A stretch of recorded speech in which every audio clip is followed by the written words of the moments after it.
Have you ever had someone steal credit for your work and then watched karma destroy them in the most poetic way possible? I spent 3 months designing the Morrison account presentation. 60-hour weeks, missed dinners and research that left me cross-eyed. The campaign was brilliant, a complete rebrand for their struggling restaurant chain. Every slide perfect, every statistic backed up with data I'd gathered myself. My supervisor Derek barely glanced at my work during our Friday review.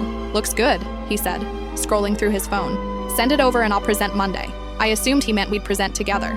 I'd worked at the agency for 2 years, and this was my shot at client FaceTime. Monday morning, I watched through the conference room glass as Derek clicked through my slides. My research, my strategy, my 3 months of work. When Mr. Morrison asked about the demographic analysis, Derek didn't hesitate. I spent weeks in their target neighborhoods, documenting foot traffic patterns. That was my work.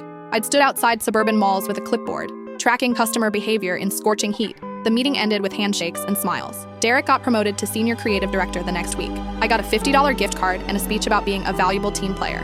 That night, I started documenting everything. Every email, every draft, every timestamp, proving the work was mine. I wasn't sure what I'd do with it, but I kept records. 3 months later, Derek was chosen to present our agency's entry for the National Advertising Awards. The Morrison campaign was being submitted for Industry Campaign of the Year. The presentation was live-streamed to agencies nationwide.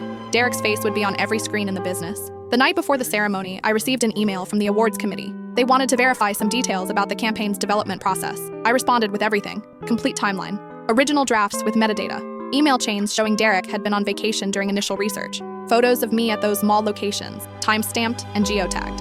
The next evening, Derek took the stage in front of 800 industry professionals. The live stream had over 10,000 viewers. He was halfway through my innovative demographic research when the moderator interrupted. "Mr. Williams, we've received some interesting documentation about this campaign's development. Could you tell us about your time in the field?" Derek's confident smile faltered. "Of course, I spent extensive time analyzing customer patterns. At Westfield Mall on August 15th, for example, the screen behind Derek suddenly displayed a photo of me, clipboard in hand, standing outside the food court. The timestamp read August 15th, 2:30 p.m. "That's not," Derek started. The next slide showed Derek's vacation photos from that same day. He was in Cabo, drink in hand, posting, "Work hard, play harder." The room went silent. The moderator continued methodically through my evidence: email timestamps, file creation dates, security footage from my parking garage showing me leaving at midnight with research materials.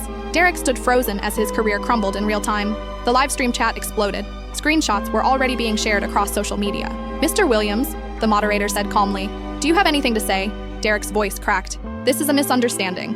But everyone had seen enough. I was sitting in the audience watching karma work its magic on a national stage. Derek was fired before the ceremony ended. The agency publicly apologized and credited me as the campaign's creator. I was promoted to his position within the week. The Morrison campaign did win Industry Campaign of the Year. When I accepted the award, I thanked Derek for teaching me that the best work speaks for itself, especially when it has timestamps.